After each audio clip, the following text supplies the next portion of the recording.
Let's see how bad the service is on IG. That service was bad.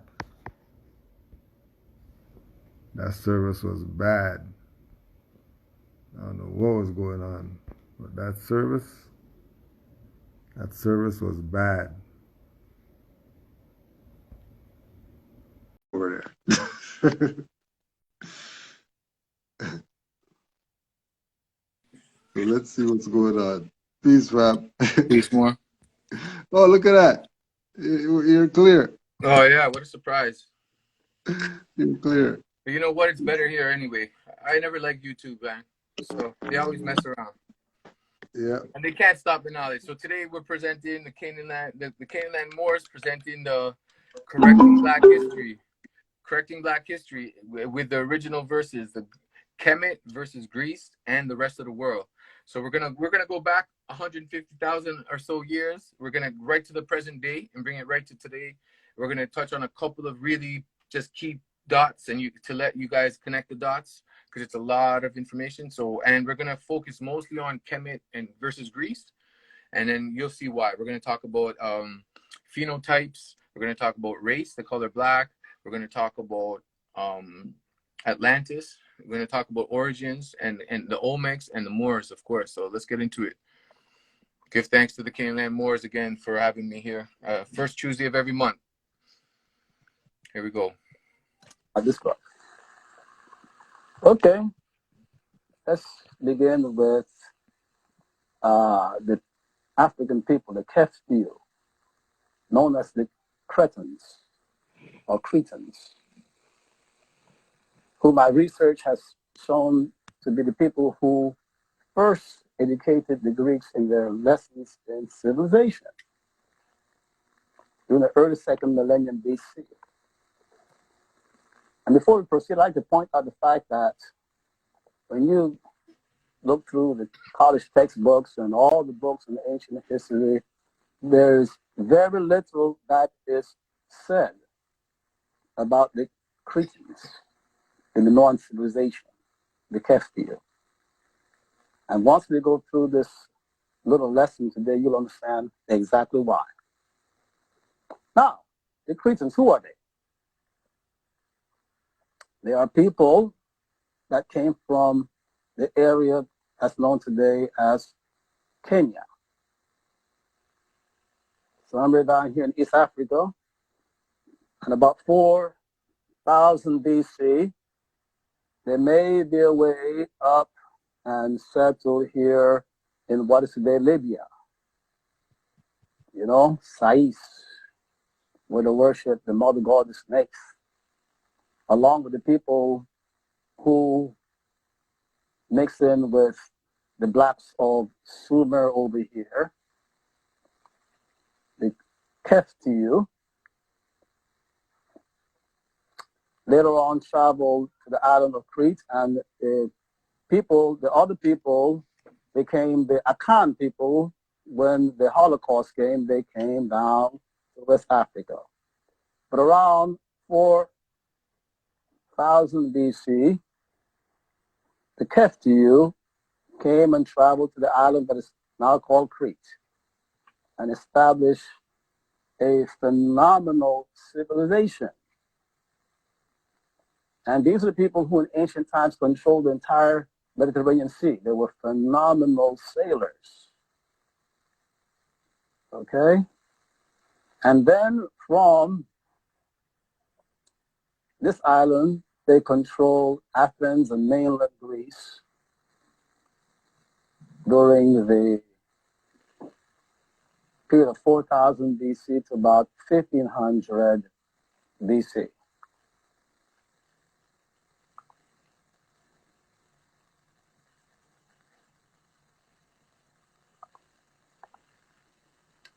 So before we just continue real quickly, so you notice that Crete was populated with a high civilization 4,000+ years BC, already had a high civilization, and then quote unquote Indo-Aryans and so on came down into acknowledged and saw the high civilization and were subordinate to them.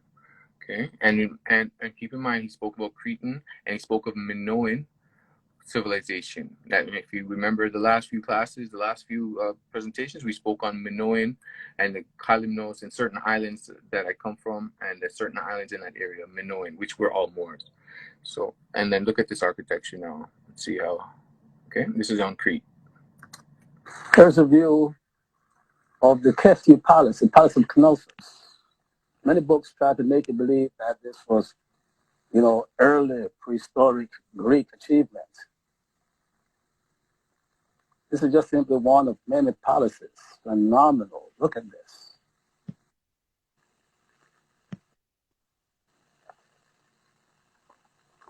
Let's talk about the original Greeks. The first people who became Greeks were Aryans, who were called the Aeolians and Ionians. They came into what is now known as Greece, worshipping the Hindu trinity, Indra, Mitra, and Varuna, and settled in Thessaly and central Greece. There they found a people who were infinitely more powerful and accomplished than them, the Keftiu, the Cretans, the Africans from East Africa, what is Kenya today. So they became vassals to the Africans. Okay, so this is what I was just talking about now.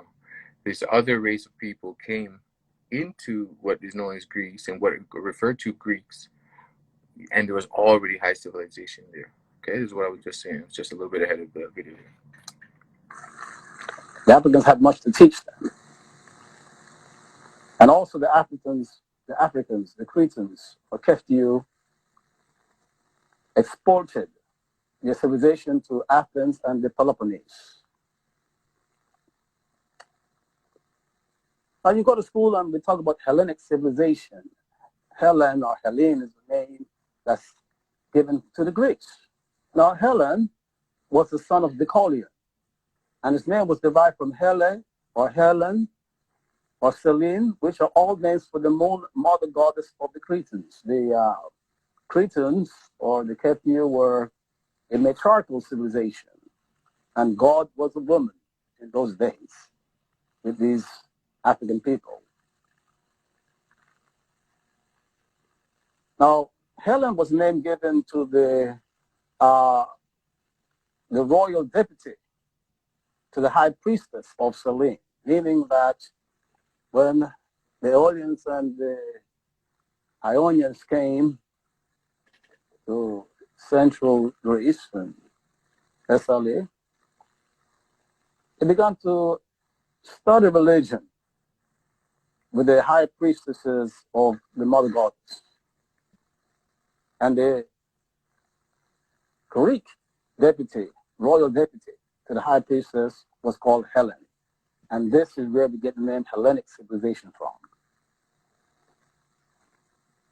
Gracie was the name that the Africans gave to those Greeks, those Aryans people who worshipped the mother goddess Crone, the earth goddess of the Cretan.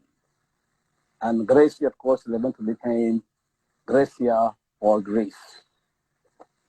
So the word Grecia is an African word. And they are using it to this day. Now, who were the Cretans? You know, the first evidence we have for the Cretans, okay? We have the tomb of Menke Peresend, 15th century BC, from Thebes, the Ammonites. And here we have Cretans. These are the black people. We see them here. This is a bibliographical reference. And along interspersed with them, we have some white people who are Syrians. And we see that the Africans, the Keftiu, the Cretans, you never see this clearly shown to you in European books. You notice that they have the same kind of, wearing the same kind of garments as the Egyptian men. You see that? Because it's an African style, whereas the Syrians are all robed up because they cannot stand the sun. They might get skin cancer. And here we have, again, another version of the procession, and we can see that these are clearly African people.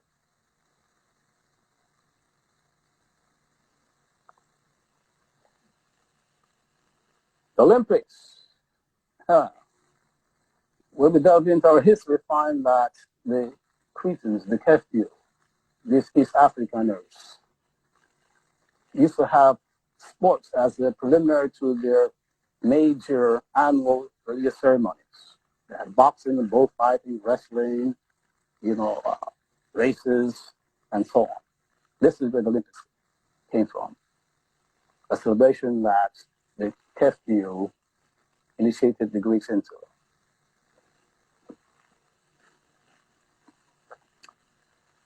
In the Palace of Knossos, there are frescoes. They have, these were painted in the palaces. And here we have, of course, a white woman, have white people here, and a black person, meaning that we see that in the Cretan world and the early Greek world, the blacks and the whites intermingle. You see that? So these are white people partaking in the ceremonies that were taught to them by the African people. I'd like to point out to you that the man who discovered Crete, a man by the name of Charles Evans, he retouched the painting to make them look like modern European frescoes. Okay, so I'm going to pause that real quick because we were speaking earlier to the GS. Cujo was talking about, I believe it was his niece or a young lady who was in school, and they were showing them ancient Egyptian, they were showing them ancient Egyptian pictures, and they were showing them that they were whitewashed and that they were pale skin. So here is why. One reason why is because they actually retouched them, and that's part of the theme of this is correcting quote unquote Black history and correcting Kemetic history. Okay. Because he wanted to remove the African style of the paintings. And this has been very well documented historically by researchers, but you will not find this information in your popular books on ancient history.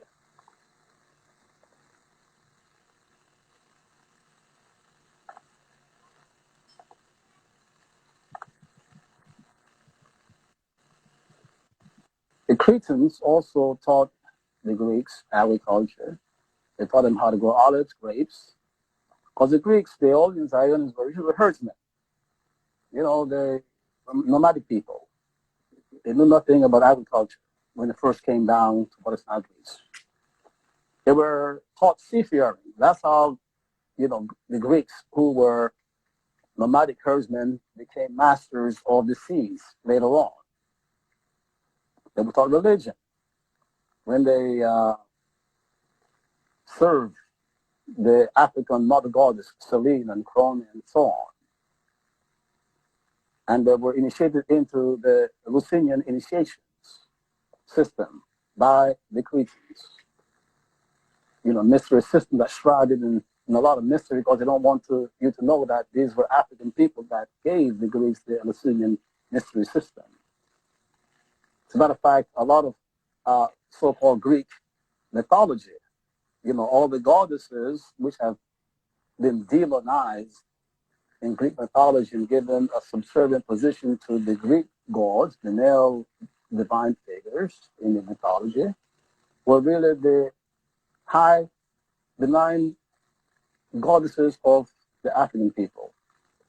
Once the Greeks took over, and we talk about how they took over later on, they demoted the goddesses and raised up Zeus and Hercules and so on and so forth. Okay, so once again, to reiterate that we honor the matriarch and why we honor the matriarch and how our original systems honored the matriarch or goddesses, or goddesses, and how it changed. Okay, can't be understated. Cannot be overstated, rather. Sorry. These nomadic people were taught architecture. And there's linear B writing of the African people. They were using linear B, 6,000 years ago, these African people from East Africa. This African developed writing system. And for over 1,000 years, the Cretans tried to teach the Greeks how to use their writing system so that they could create a writing system for their language, and the Greeks were not able to achieve the task. Yet we are told that the Greeks somehow possessed this great mind and started a great knowledge explosion. Wow. Okay, correcting Kemetic history. Kemet versus Greece, right there. So you see that what we know as the alphabet today came from Kemet. Okay. This is a topic that we need to have another lecture on. Crete is Atlantis. Okay, so he said it's something you have to have a whole other lecture on. So this is where I'm going to pause it, and we're going to read a little bit about Atlantis and what Crete and how Crete is Atlantis and what that means. And then we're also going to, just before I get into that, I want to touch on the word black that he keeps using directly from his books. And it's from a couple of other sources. So first we're going to read out of this one here. It's called Not Out of Greece. Sorry. I can do here. Not Out of Greece by Rodney Furman. So we're going to read out of that. I believe it's page. I'll let you know in a minute. Okay. And then we're going to read out of this as well. So from Egypt to Greece. Okay. So we'll read out of that as well. That is by Moanta Ashby. Okay. So we're going to talk about the word black in a whole different context here. So, okay. Let's begin by noting the Oh, just because you paused right there, could you say those two books again? Yeah. Not Out of Greece by Ryan the Firmament. We're going to go over all the books at the end again. I'll show all the books. Yeah. These are the two I'm reading out of right now. And we'll go over, I'll show all the books at the end that we used for today. Okay. There you go. Okay.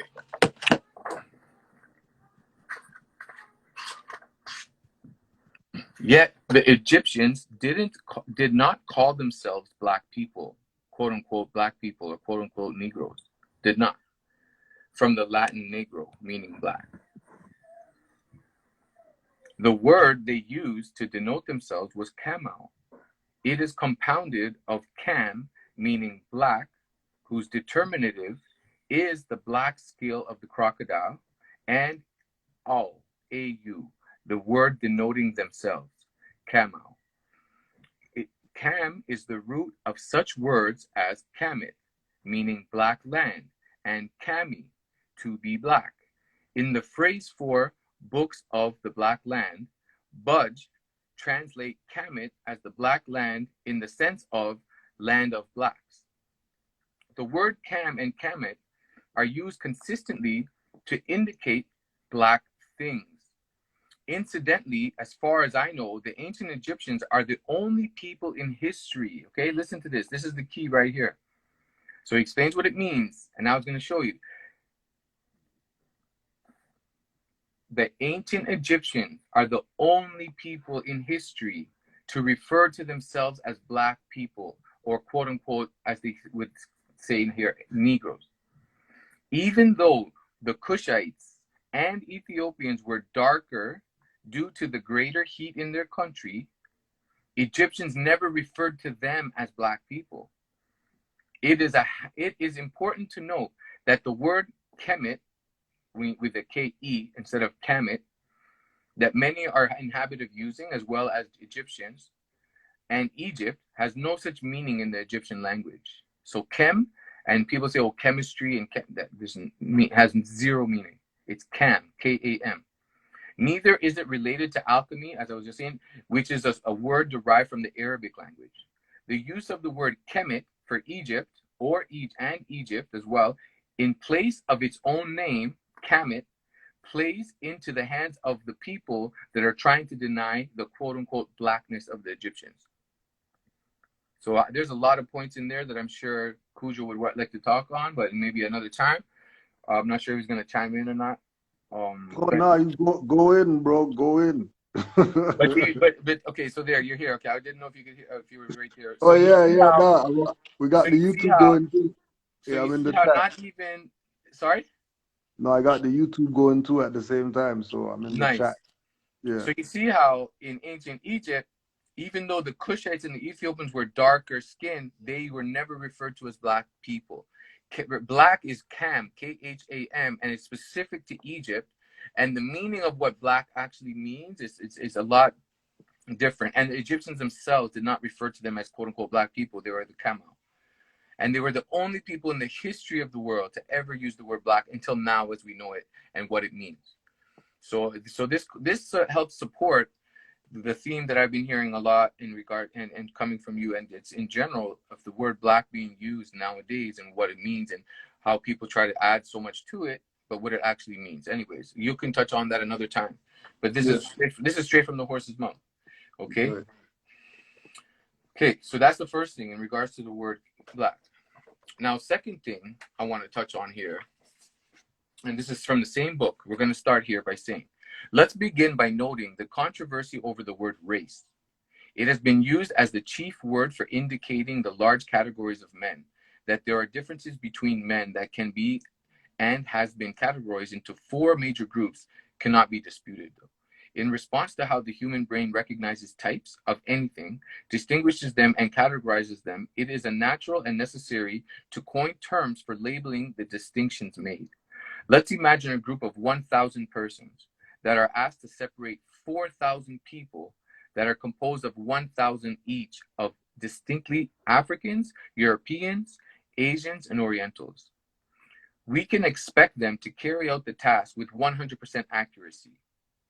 If the people in our experiment were uneducated, they would conclude that they separated the 4,000 according to their quote-unquote race, while an educated person would say phenotype. Maybe one person might get stuck on the idea that there is no such thing as race and would not be able to carry out the task. Phenotype would be the accurate term, but the word race would be inaccurate only because the manner in which it has been defined and used. The word phenotype also has its drawbacks because it fails to take into account that there are internal factors that make for the uniqueness of traits that distinguish the phenotype, or whether people are saying the race of others.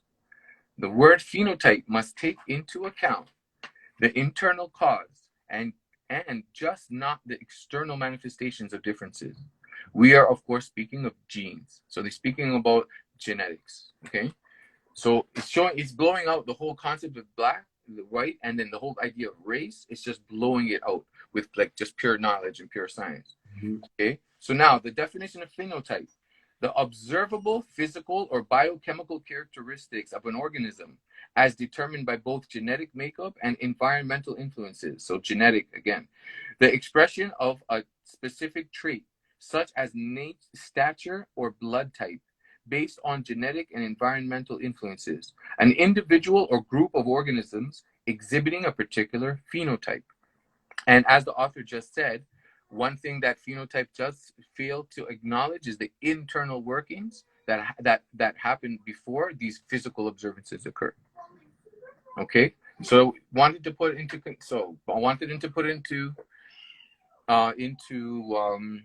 context the race, the word black, and how it's used, and how in ancient times, as we just saw now, how quote unquote black and white, how there was no such thing as race, and it's all based on phenotype and the word black. It was only used by Kamites, very specific to them. Not even, it had nothing to do, it had a small part to do with their skin, because the people south of them, the Ethiopians and the Cushites, were a lot darker skinned, and they were not referred to by the same manner. So the skin was a factor, but it referred to the skin and their beliefs, their cosmogony, their so many other aspects. Okay, So now that being said, we're going to jump back into Crete and Atlantis. So now I'm going to read out of this book here. Okay. The Emerald Tablets of Thoth, the Atlantean. Okay. Oops, sorry. That was kind of trippy. That was kind of trippy just now because I wasn't looking at the thing, and when you said it, I looked and the eye was looking at me. So now he's saying Crete and Atlantis. So I'm just going to read out of that book for now, and we'll see. So the history of the tablets, translated in the following pages, is strange and beyond the belief of modern scientists. Their antiquity is stupendous, dating back some 36,000 years BC. The writer is Thoth, or Jehuti is the proper name, an Atlantean priest king who founded a colony in ancient Egypt after the sinking of the mother country. He was the builder of the Great Pyramid of Giza, erroneously attributed to Cheops. In it, he incorporated his knowledge of the ancient wisdom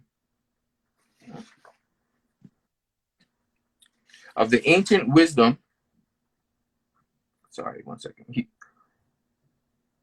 He was the builder of the Great Pyramids of Giza, erroneously attributed to Cheops.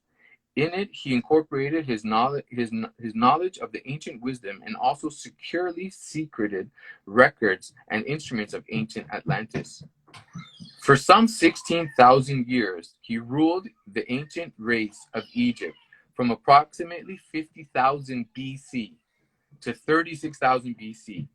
At that time, the ancient barbarous race, among which he and his followers had settled and had raised to high degree of civilization, thought was an immortal, that is, he had conquered death, passing only when he willed, and even then not through death. His vast wisdom made him, check this out now, ruler over the various Atlantean colonies, including ones in South and Central America. So you see how everything starts to connect. Okay. When the time it came for him to leave Egypt, he erected the Great Pyramid over the entrance of the Great Halls of Amenti. Okay, I don't want to get too deep into it, but that was the main point. We're talking about Atlantis, Thoth or Jehuti, and how he colonized and civilized right to here, South Central America. Okay, and also too to put the reference point of the Moabites and whoever getting permission from the pharaohs of Egypt. Yeah, and the whole transfer of the power, that Egypt wasn't only over there. Exactly. Egypt was also over here through Atlantis.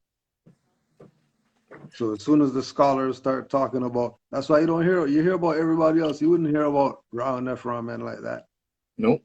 Because when you start talking about the history of Atlantis and the history of the Americas, you're going to older stuff than over there across the Atlantic. Yes, exactly. You're talking about an older paradigm. That the paradigm that people are calling the oldest paradigm took their stuff from the one before it. And also make reference that the ancient Egyptians are North Africans. The ancient Egyptians are North Africans. Right? That idea of coming across to the west from ancient Egypt, which is way on the other side, lets you know how vast the empire was and how much jurisdiction we had. Mm-hmm. That was our terrain to go when we choose. You don't need any passport and all that stuff. You don't need license and you don't need certain things. So part of this is when we're saying correcting Pale History Month, Black means pale. It's about correcting the perspectives that we have as what history is. That they would never tell you. They would never tell you that thought Tahuti had colonies in the Americas. Why did they tell you that Tahuti had colonies in the Americas? Why do you hear Memphis, Tennessee, and bells aren't ringing in your head? Well, hold on a second. Well, how is there Memphis over here? Because over here is Egypt too. That's just what it is. It's nothing to debate. It's nothing to argue about. If Egyptians had colonies in the Americas, then the Americas must be Egypt. Mm-hmm. If people are going to get permission to be in America, but they're going to go to the Sultan of Morocco to get the permission to be in America, obviously America is Morocco. And all of that is North Africa. And then people are going to tell you about some Indians and black Indians and tribes of people and all these different little things, which are, yeah, we're that, but that's not who ruled the Western Hemisphere. You know, Indians running around here ruled nothing. Mm-hmm. No Indians built buildings around here. But it hit me when he was talking about the Atlantis and the connection to the Egyptians. Mm-hmm. Right? The connection to the Egyptians. Right? The connection to the Egyptians. Not, you know, they just happened to just bump into over here or whatever. No, they had colonies here.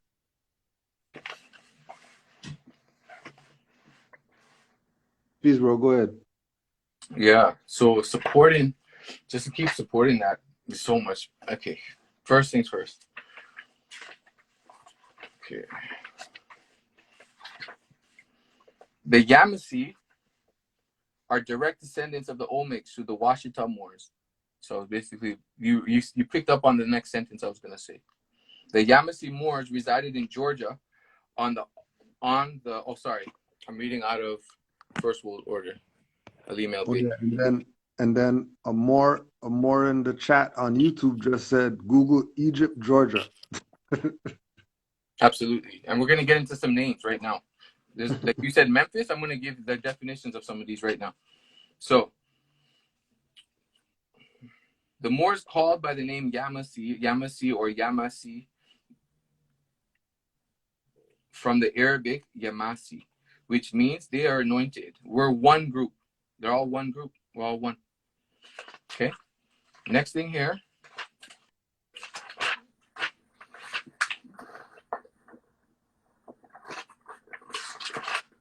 Okay. So we're going to go over some of the words like you were saying earlier. Memphis. Well, Memphis means men Ptah in Kamo. Right? Okay. Men Ptah.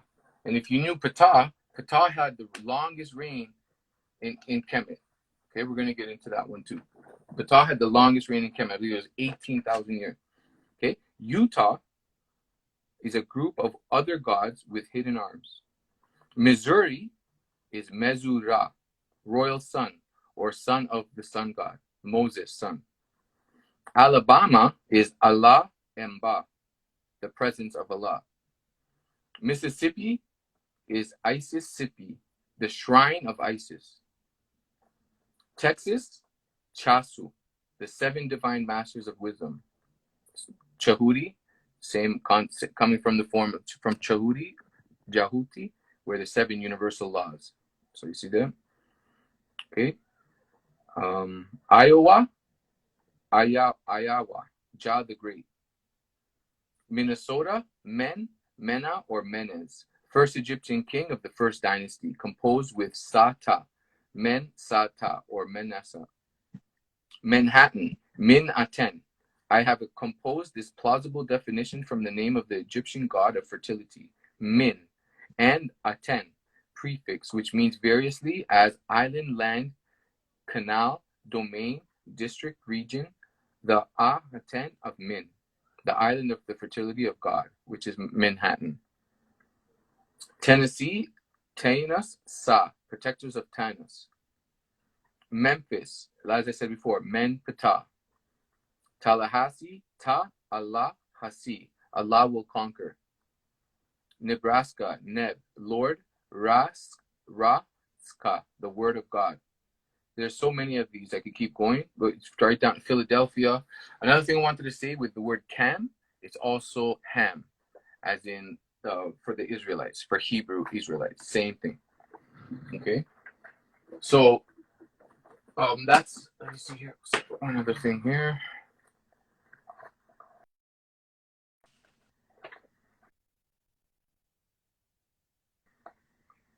Okay, well, actually, we're gonna keep going here. So now he mentioned Crete being Atlantis. I wanted to talk on the word black. I wanted to talk on race and talk about a little bit of Atlantis and the connection. So now we're gonna get back into the video. Last year, archaeologists verified that Crete and many islands in that area were destroyed by a huge tsunami. In the days of Herodotus, the Greeks thought that, what is today just, Spain and Portugal, no further west than that, and Morocco and Tunisia, and then the East, the Middle East, and Lower Egypt, Northern Egypt. They thought that was the entire world.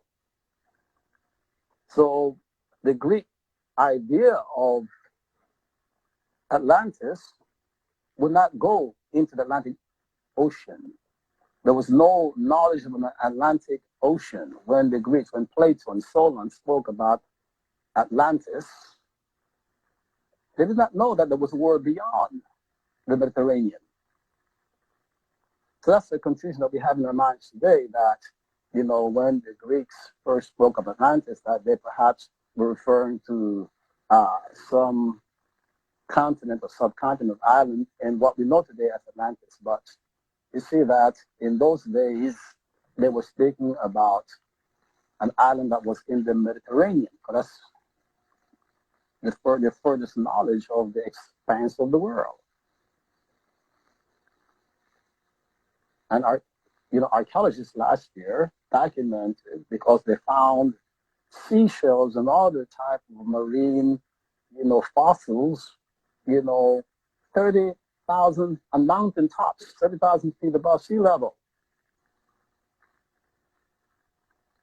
Okay, I'm sorry, 13,000 feet above sea level. So how could you get seashell that high on the top of a mountain? It was a huge tsunami spawned by the earthquake that devastated Pharaoh. But we'll talk about that later on.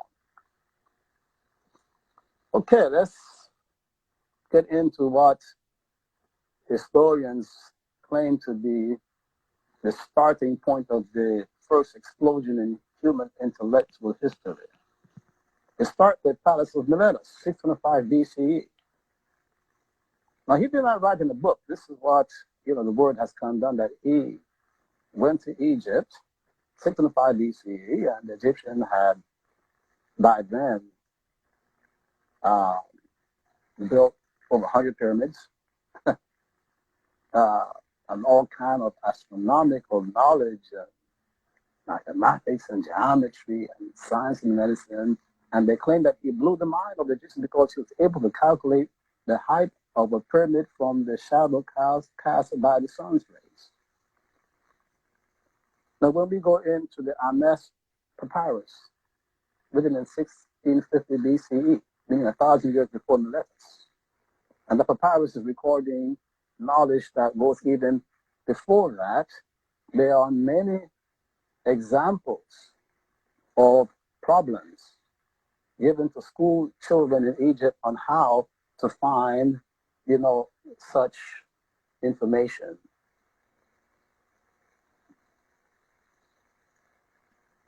Interesting. Now, Thales of Miletus was a salesman.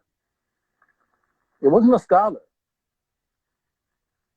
There were no schools of mathematics or science in Greece. in the year 625 BC. As a matter of fact, the first schools began with Plato many centuries later.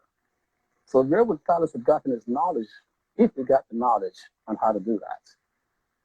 Well, he traveled in Egypt, Greece, Samaria, and so on.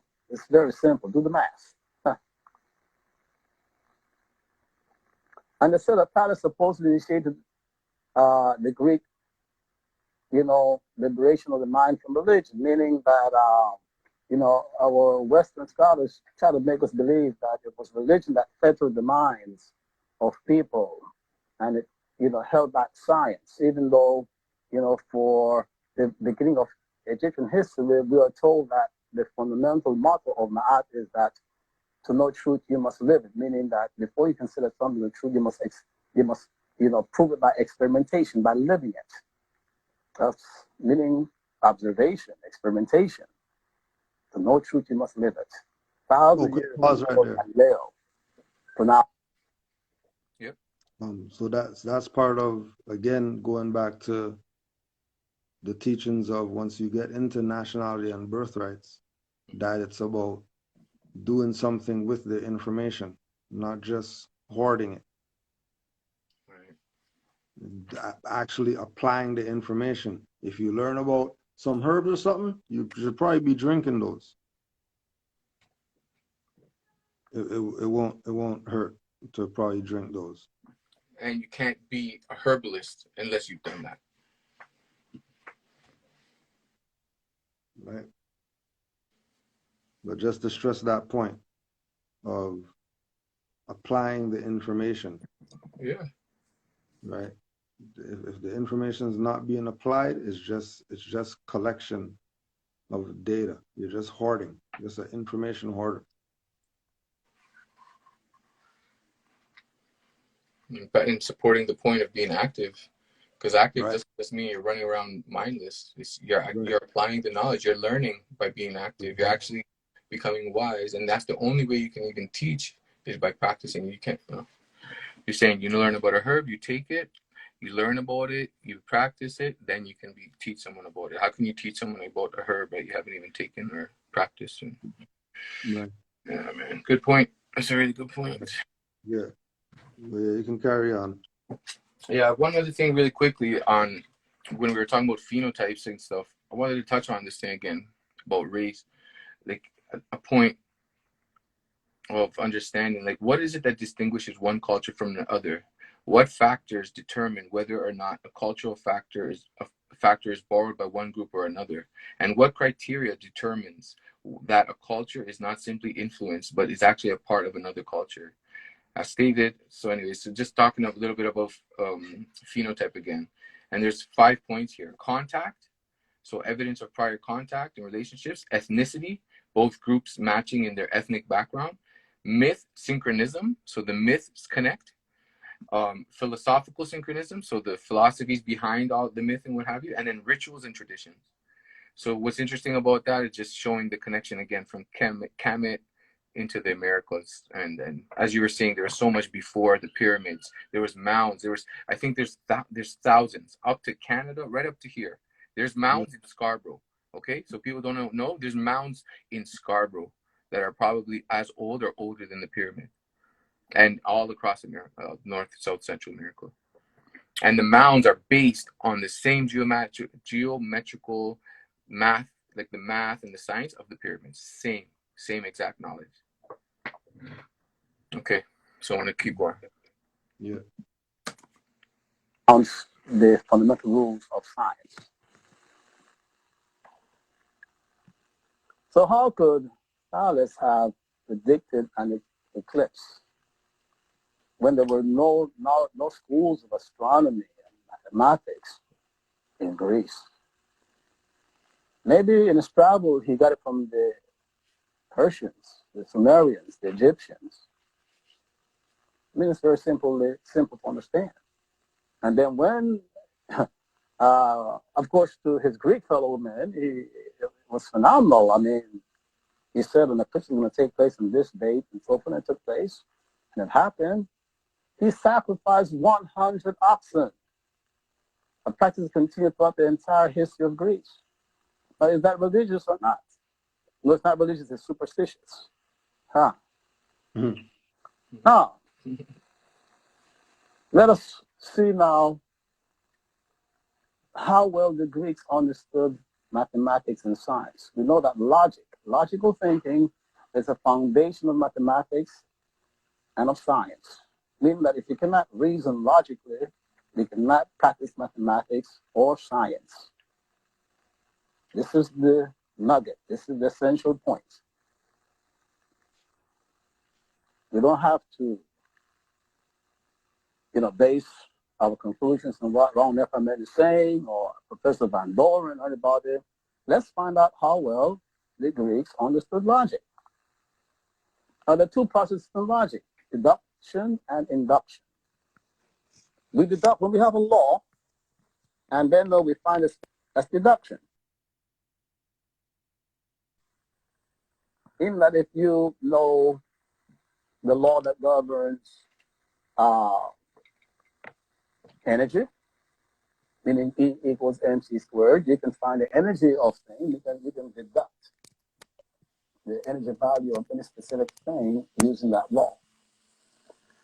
Induction is going from specifics to law, meaning you observe things in this world, you note the similarities, and once you are sure that there are no deviations, there's no mutability for the principle, then you have law.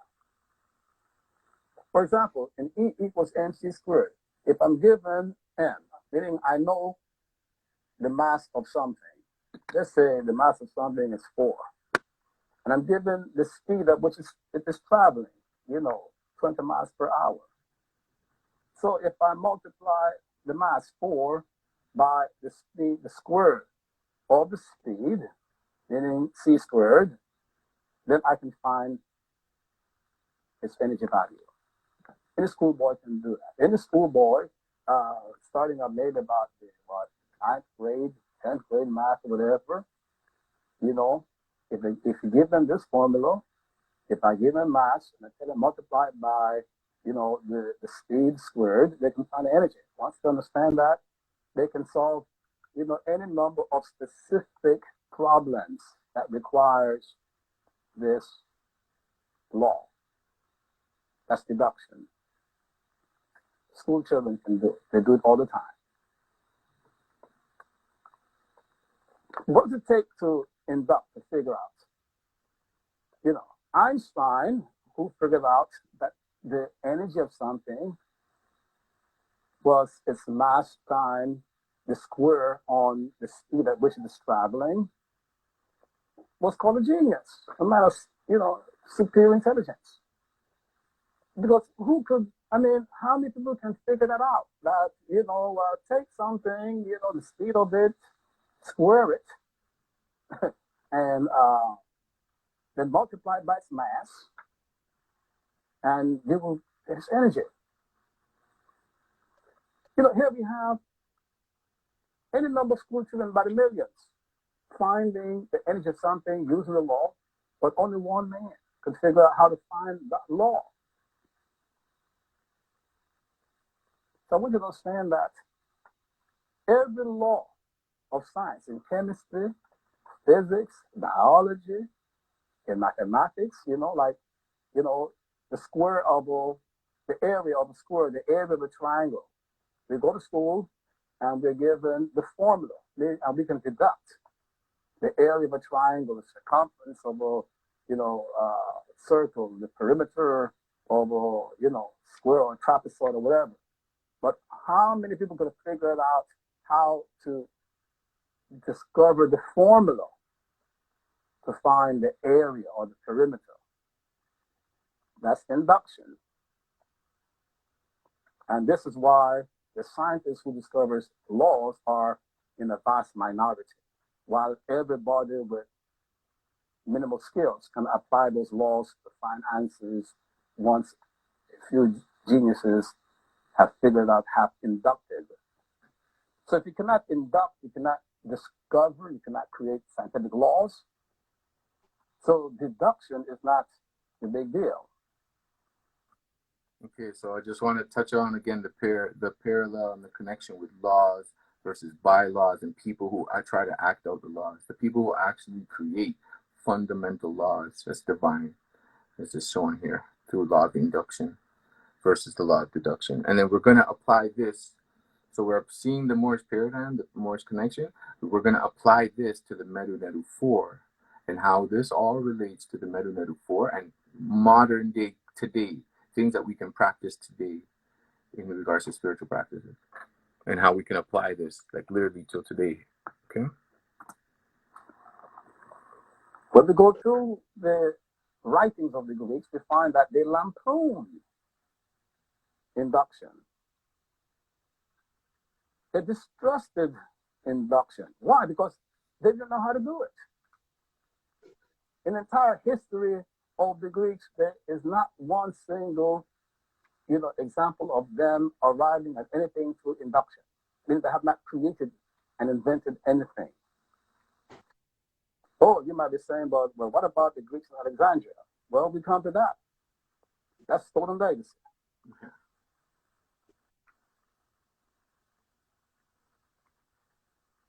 This is why the Greeks, for 1,000 years under the Cretans, the KTS, couldn't even come up with a writing system, even though the Cretans, the KTS, showed them their own linear B script.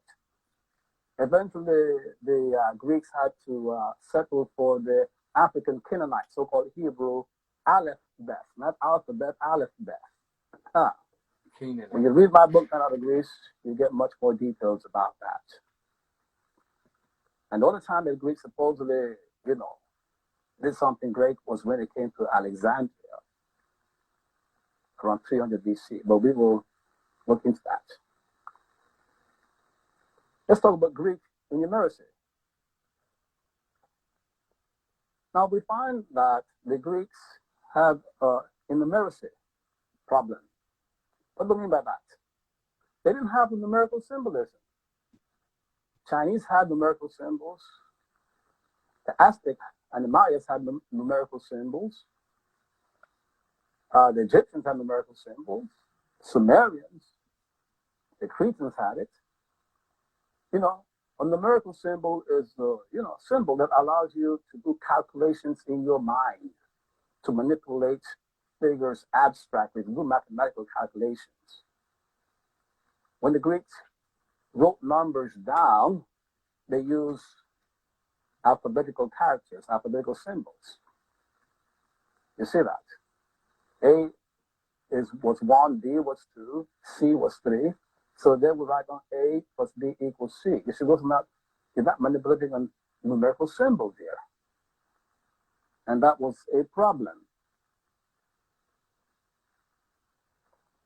So when they had to do calculations, they had to put pebbles on the sand.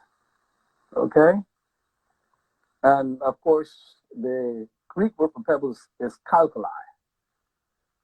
And that's where the word calculation comes from. Yes.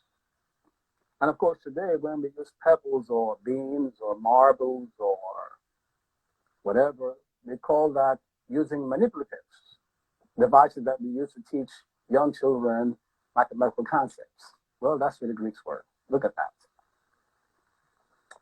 Let's go further into Greek numeracy.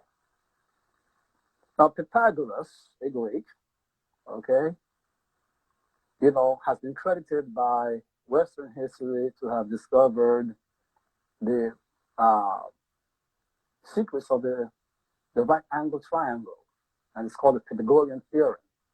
And to this day, young people are taught that in grade school and college even, when these professors know that the Sumerians were using the so-called Pythagorean theorem, okay, over 1,000 years before Pythagoras.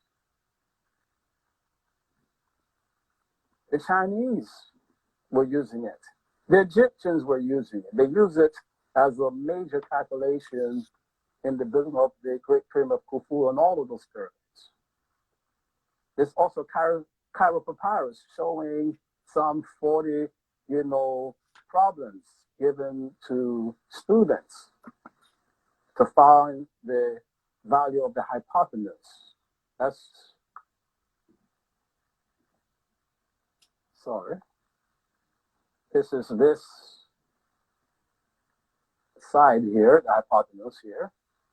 And the formula there is that we square, this side, which is 3, and we add it to the square of this side. Okay, we get 3 squared, which is 9. Okay, plus 4 squared, which is 16. And we add that up, we get 25.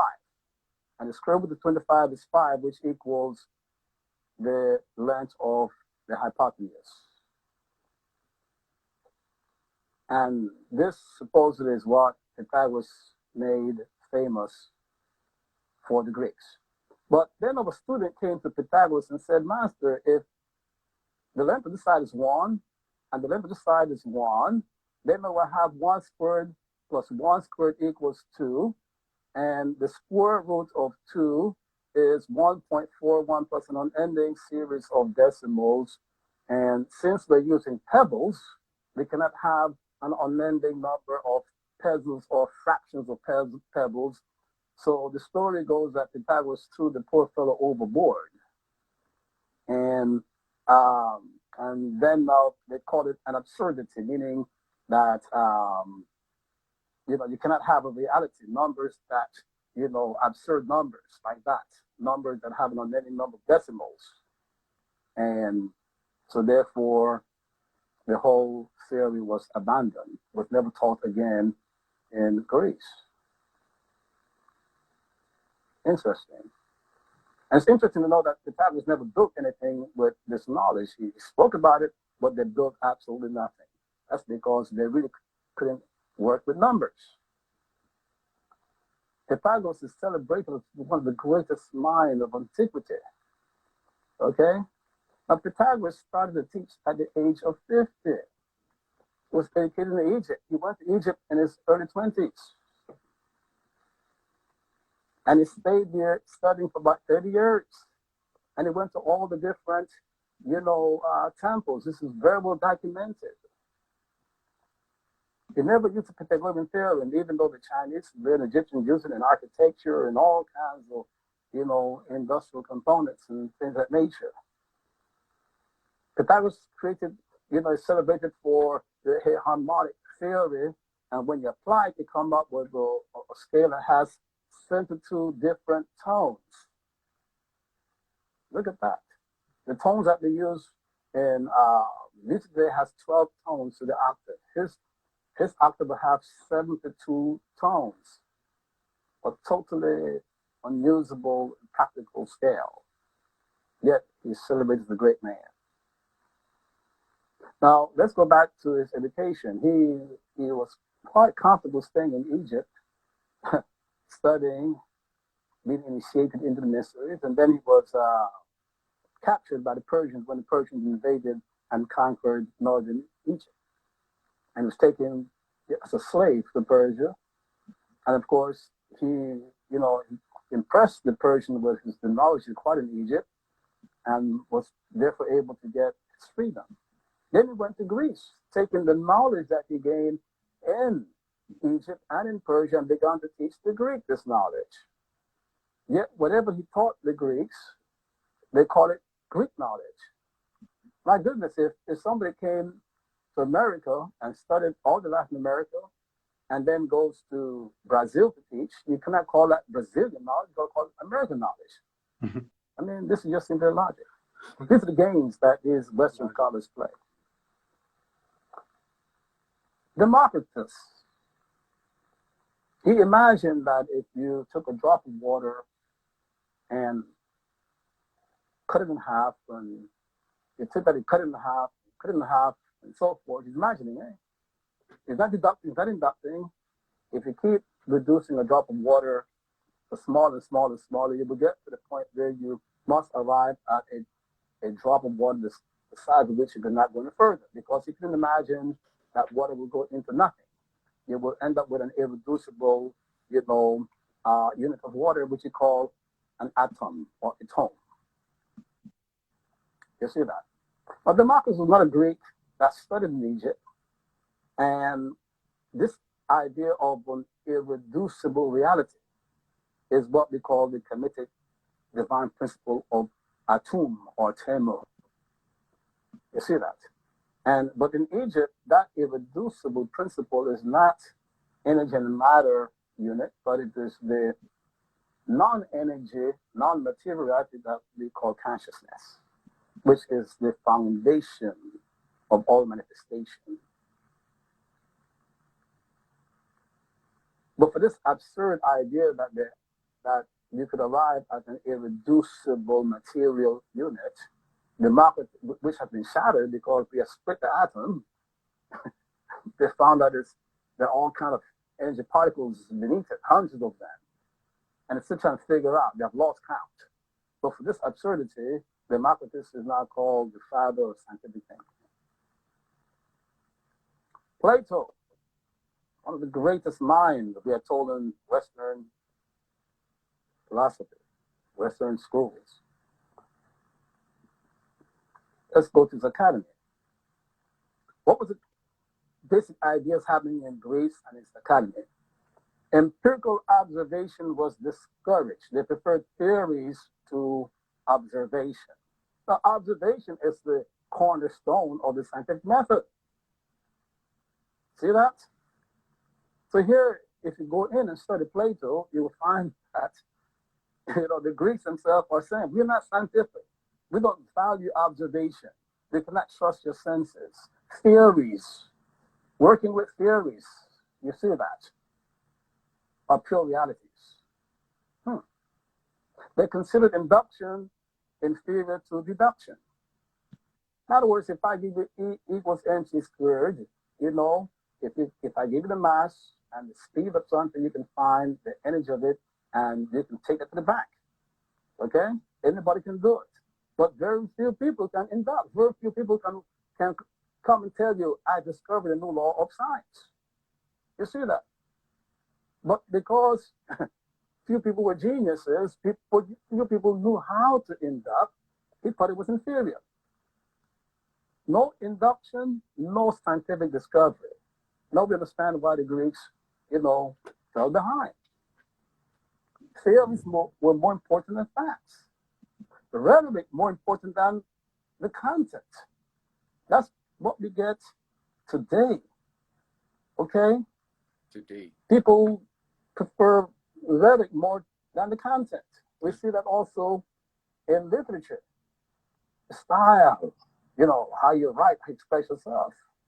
But what are you talking about? The same old garbage. They scorn arithmetic. Why? Because of numeracy. They didn't have a number system. You see that? So you see it came back right around to today. And that's where I wanted to touch on is today. What this all means for today. Sorry? No, go ahead. So coming back full circle right into today. So I wanted to touch on something here. Give me a second.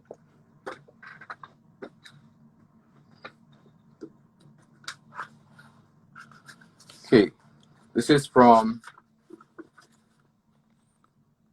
here. We're going to get back into today and deduction and induction. We're going to bring it back all full circle, but we're going to go back again.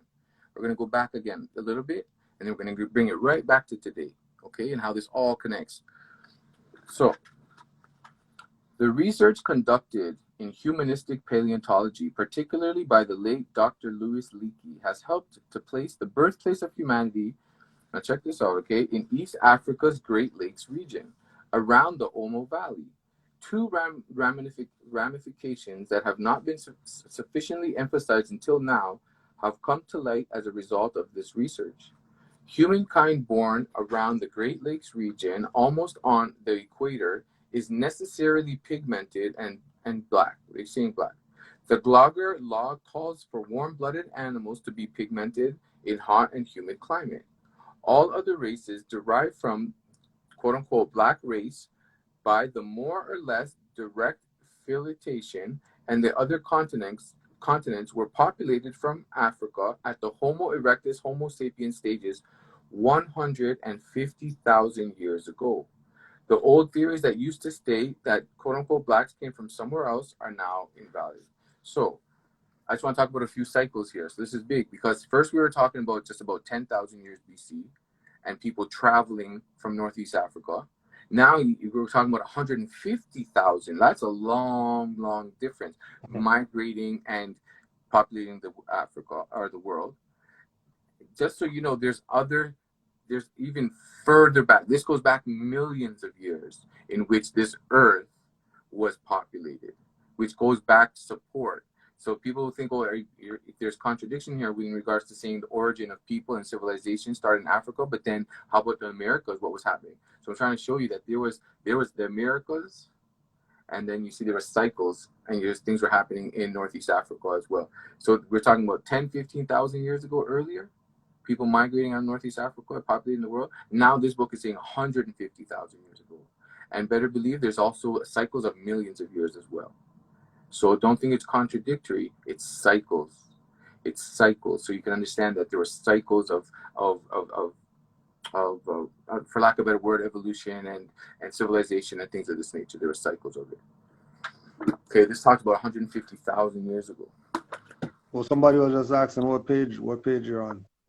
Sorry, this was Chikanta Diop, Civilization or Barbarism, and that is from that was right from the introduction, page 11.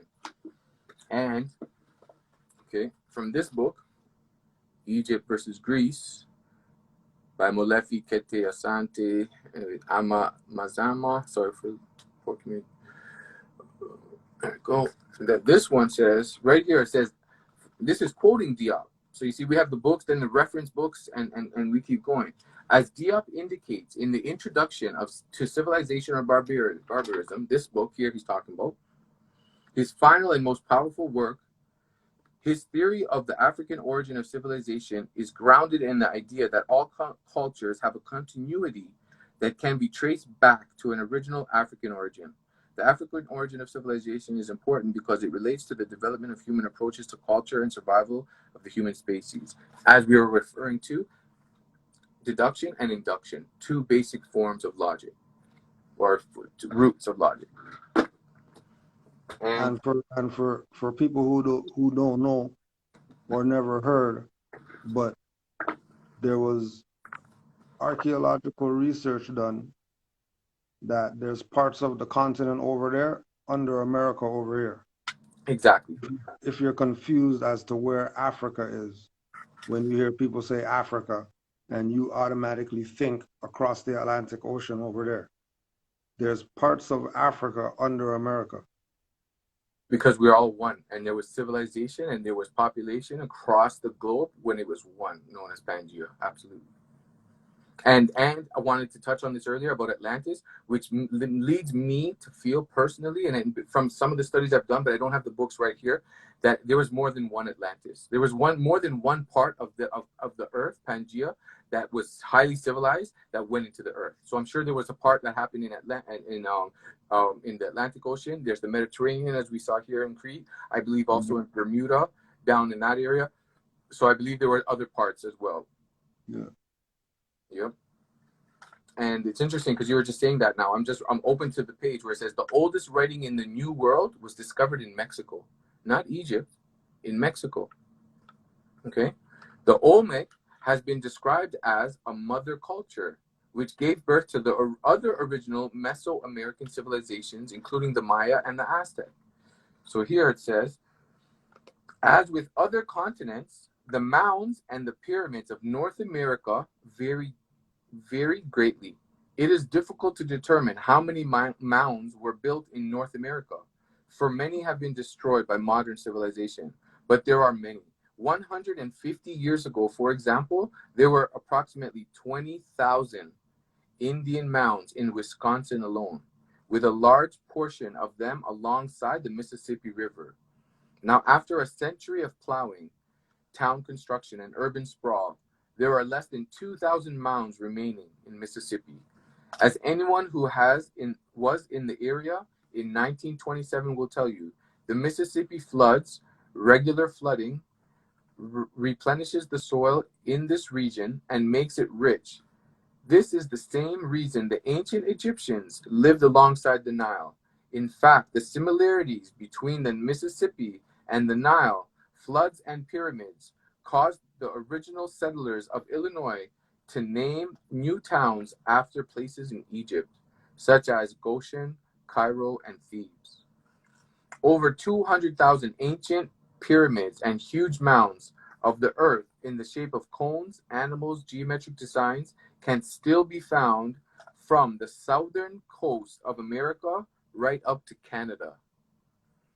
These structures were built by people known as the mound builders. They were dark-skinned, woolly-haired, black, quote-unquote blacks who were indigenous, native to North America and kin to the Olmecs of South Central America, who, which, as we learned earlier, came directly from Kemet. There are mounds, teku, and pyramids all over the earth on every continent. So I'm seeing some connection there. So you see they carried the knowledge of induction over deduction and just basic Kemetic science and more science, that showing you when we studied and looked in Greece just specifically and understood what it meant to learn in regards to philosophy, induction, deduction. This is the science that built the pyramids, the knowledge from Atlantis, from Thoth, that carried on to the mounds and so on and so on. And even before the pyramids, the mounds were being built right here. Okay, right in Scarborough. Okay, so another thing here. Okay, so that was from, we'll go over the books after at the end. So this is another thing to we're going to get into the modern, but I wanted to, again, just emphasize the power of Kemet. Okay, check this out. This is from the Book of Beginnings, A Book of Beginnings by Gerald Massey. There's 3 volumes, I believe, 2 or 3 volumes of this book. This is volume 1, page 40. Okay, here we go. In Egypt, if anywhere, says Diodorus, the most accurate observations of the position of the movements of the stars have been made. Of each of these, they have records extending over an incredible series of years. They have also accurately observed the courses and positions of the planets and can truly predict eclipses of the sun and the moon. Diogenes Laertius states that they possessed observations of 373 solar eclipses and 832 lunar. These were probably total or almost total. The Egyptians spanned spaces so vast that nothing short of astronomical cycles could be the measure of record of time and period for them.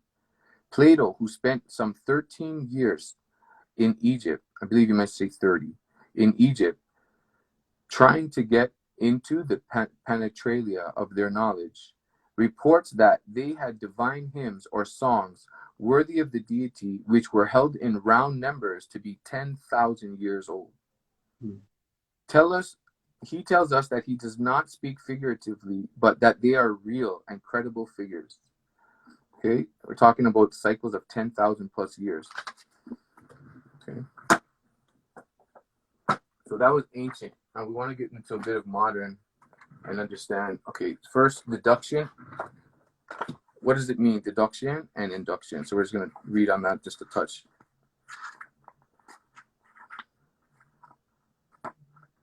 Induction. Induction is when I observe that a number of things share the same property or quality, and I therefore conclude that this generality can be applied to all known or unknown things and events that can be placed in category, generality. I am inducting.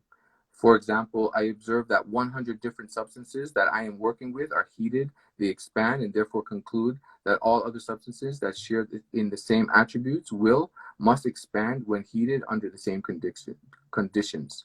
I have proceeded by observing a number of different things exhibiting a common property that conclude that all such things will have in the same manner as stated. We must be careful with the inductive process. So we must be careful with the inductive process, okay? And as he said, induction is just for the average. It's people who take things and just apply it. Theories and laws and apply it. Now, deduction proceeds in the opposite direction of induction. It is the taking of a generalization and arriving at a conclusion about a member of the general class, a specific. Let's use the most used example of the process. All humans are mortal. Socrates is a human, and therefore Socrates is mortal. It can be reduced to the formula: if A equals B and B equals C, then C equals A. This example is used very often because it exemplifies that in logic is referred to as a good argument. An argument is good if the conclusion legitimately follows from the premises and that premises are true. In the above example, the premises are considered true. Premise number 1, all humans are mortal. And premise number 2, Socrates is human. The conclusion drawn from the relationship between the two premises is valid. Logical deduction of this form has been used incorrectly to show the superiority of deduction over induction. But we have already seen in an inductive generalization on the speed of sound that this is not true. Okay, so the literature is full of deductions made by scientists and scholars from assumptions and hypotheses. From example, Black people with thick lips and flat noses are Negroes. Denzel Washington, famed actor, is Black, but does not have thick lips and a flat nose. Therefore, he is not a Negro. If that conclusion is valid, but one of the statements is not true, then we can say the same about ancient Egyptians. They need not all have thick lips and flat noses to be quote-unquote Negroes. Travel to Africa and you will find many people that are unmistakably quote-unquote Negro or Negroid features, yet do not have the stereotypical flat nose, thick lips, and even in the Sudan, where the Cushites and Nubians still live, of course, no Black person is a Negro in the derogatory sense. But that is a different story. So you see, now he's getting into some of the more political aspects. Yet again, that's what the Egyptians called themselves. Okay, they called themselves Kamal. Okay, so we can see that deduction is subject to the same vagaries or definitive as induction, according to the nature of things or event reasoned about, or the event reasoned about. Okay, so now we wanted to get into modern stuff now. So as he was saying today, that's what. So then we're gonna get into this one here. Okay, so over time, through the law of induction and deduction and passing on the sciences, okay, we came to pass on the Kemetic spiritual systems as we obviously talked about.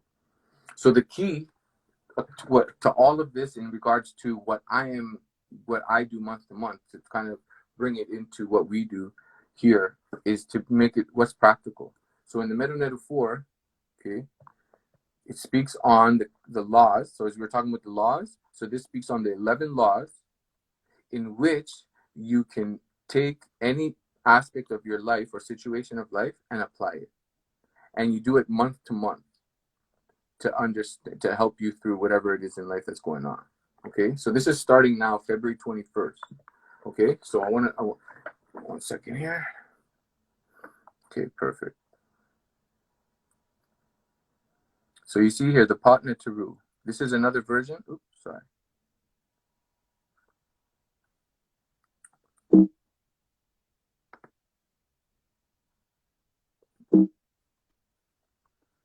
This is it. So this is this here.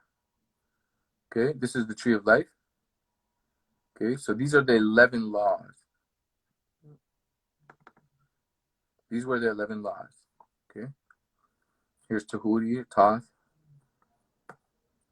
Here's how they put our stuff right in front of us. Okay, anyway, sorry.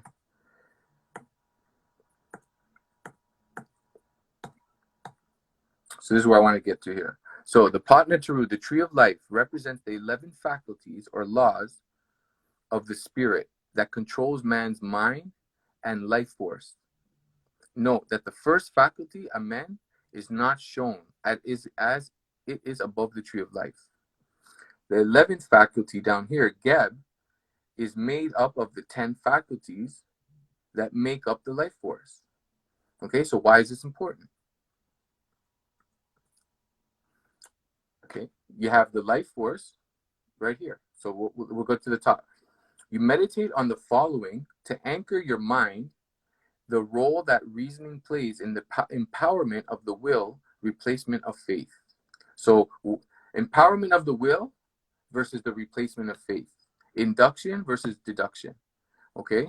So now watch. You are the initiator. This is the will. You are the initiator of all events in your life. You have been granted this privilege by God. Give thanks. Image. Your will must be expressed through an image of the desired goal, the end result. The image invokes and guides the life force. Okay, joy. The image of your achievement must be joyful. Joy energizes and empowers the image. Life force is controlled by the image and in turn governs the manifestations in your body and in your social environment. The Chinese call the life force Qi, an image of Yi. Reasoning about the above sequence gives conviction to the expression of the will to achieve things in the manner shown. So this is science. Through over time, you know that the will, you are the initiator of all lives in your event. This is a law that can't be touched, removed, compared. You know what I mean? We can apply this law. Okay.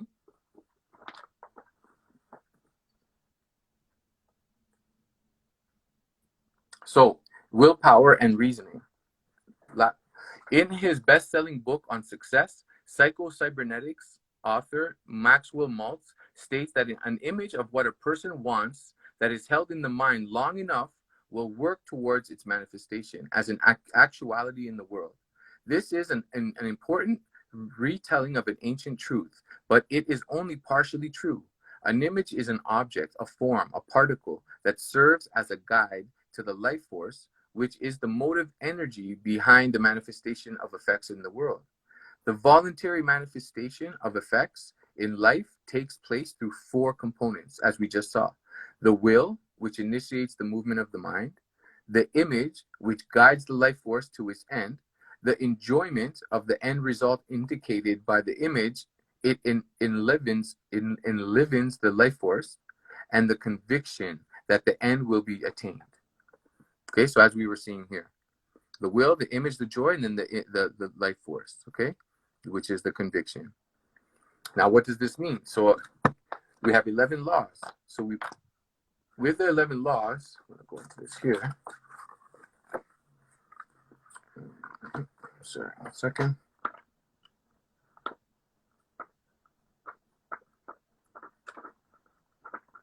I lost the page. Just give me 1 second so I can find my page.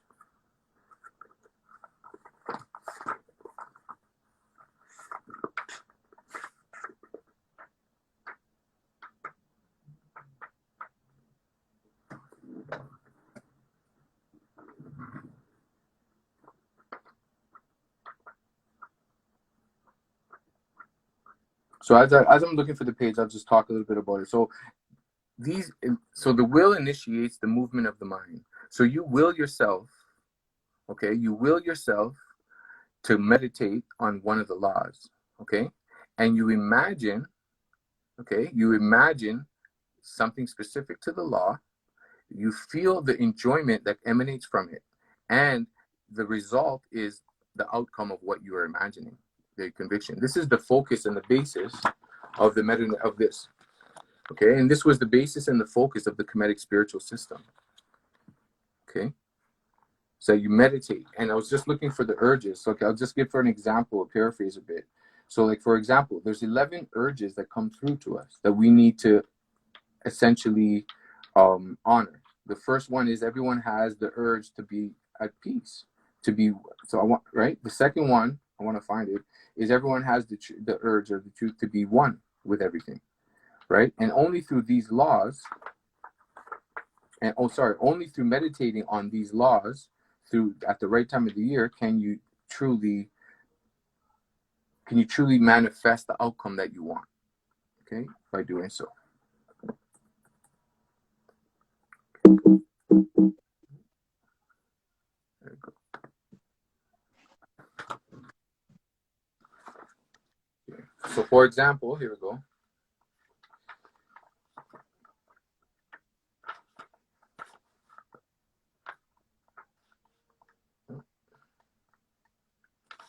I have a lot of books out here, guys. Be a bit patient with me. I'm sitting on 20 books going through pages. I lost the page. I lost one of the pages here. But you know what? I'll just grab a hold of it one. We spoke on it again. It's the 11 laws.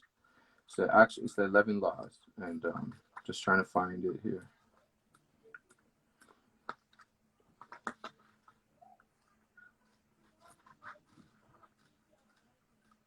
Here we go. Okay, so the 11 laws. You were made in the image and likeness of a peace that nothing can disturb. Reclaim your peace that you may attain the reasoning for coming to existence, the enjoyment of life. So once again, we're talking about the enjoyment. So you see these 11 laws, when you meditate on them at the right time, they get put into from the subconscious mind and put into the conscious mind. Asir, your nature is an unconquerable peace, therefore nothing or no one in the world can be against you. All experiences come to you to prove your reclamation of peace, that you may in turn acquire wisdom and power. Okay. When all your thoughts, feelings, and actions reflect the word of God, then the power of God's spirit and peace that nothing can challenge will flow through your being. That's Tahuti. Okay, so this is from the 11 laws of God. Okay. So I know we covered a lot today, and it's been a long time, so I don't want to keep going on too much because we could go on for hours. But I wanted to summarize. I want to answer any questions. Right? So we spoke on, a lot of things today. We touched on some pretty powerful points. You can take those points and you can start to connect them and get into a lot, each one in itself. Like there's so much that you guys could discuss and learn from. But I wanted to essentially get the main point was of civilization, ancient civilization, how Greece, essentially Greece versus Egypt, correcting history, looking at multiple cycles of civilization from North, South, Central America, right to Kemet, and how Kemet is basically a colony. America and Kemet are just colonies of each other, and the concept of induction and deduction, and how laws you can apply hundreds and hundreds of situations or aspects of life to a few fundamental laws. Okay, and how that law of deduction and induction essentially is the science, more science, Kemetic science, and we're passed on now to use something like this book that has the spiritual system. Okay, so I want to open the floor to any questions as I just kind of go over a few more things in my books, and I want to show everybody the books again in the next little bit.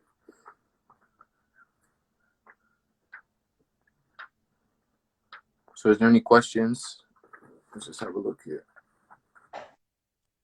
Anybody in the YouTube chat got any questions? You could just put them in all caps and we'll read the questions out. Yeah, I will be posting. Someone asked for a book list. I will post a book list. I'm going to go through the books and just show them.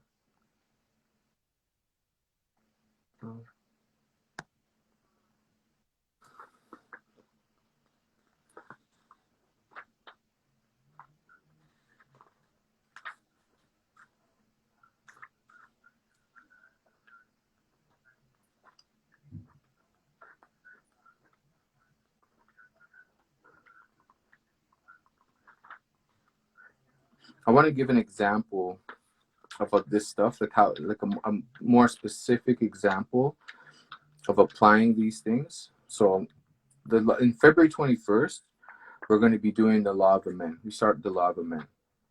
In the law of Amen, we say here, we experience the influence of the nectar of men as the desire for peace. So these things come through us. These are laws that can't be changed. The desire can only be satisfied through the law of Amen. The goal of Amen's law is to nurture peace through the understanding and experience that it is our natural response to challenges. Peace is the natural response to our challenges. So what we want to do, starting February 21st,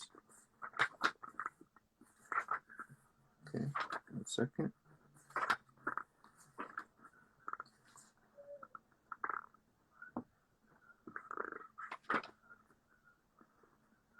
Okay, so you go into meditation.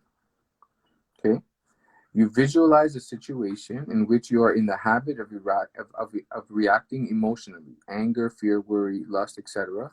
It could be a thought that triggers the emotion, a person, an event, an animal, anything.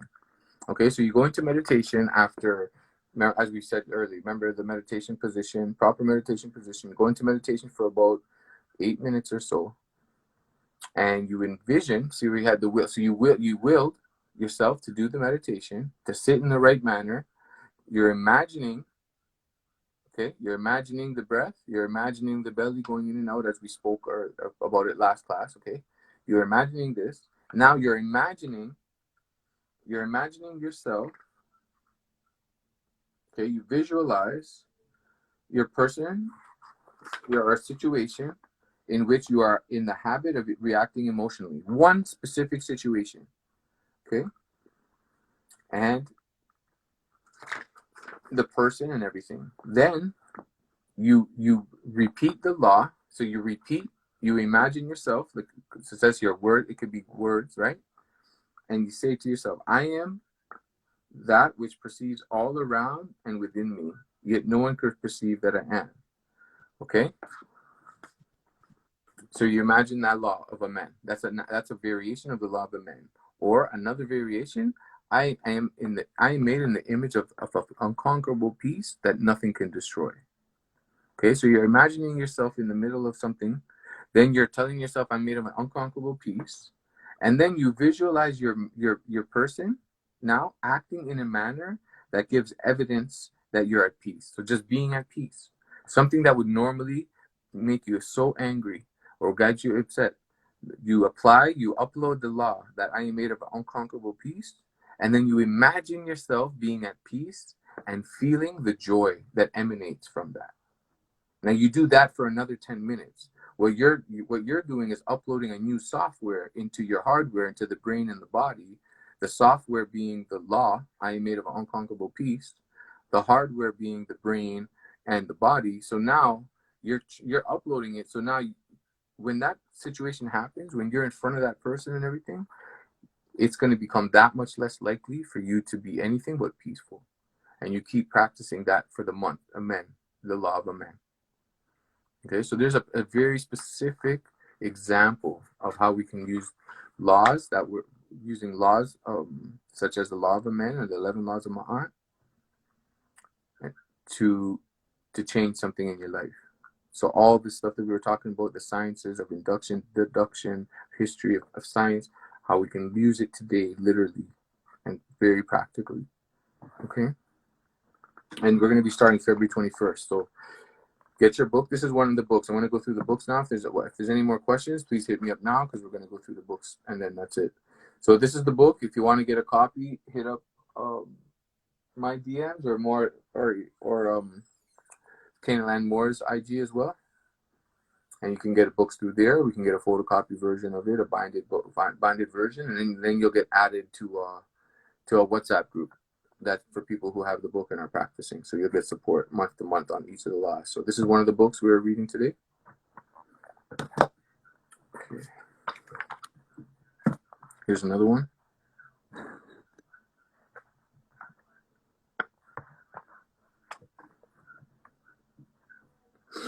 Sorry, yo.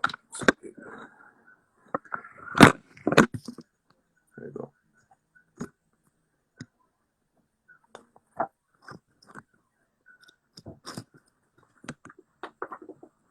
Here's another one. Order.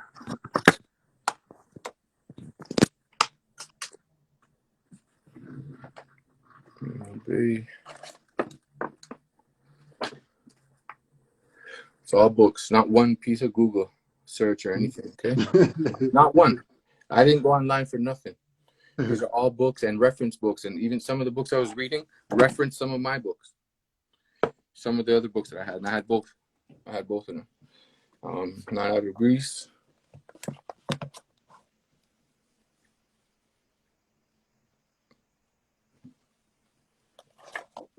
Okay.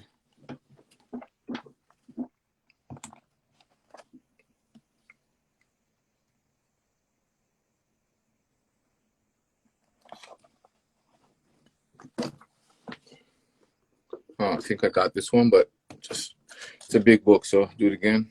This is a big one. This is one of the key books right here that help connect all the different ones. Okay. As you can see, it ain't one or two books. Okay, we use the laws of induction and deduction, so cross-referencing, that all applies. That all applies.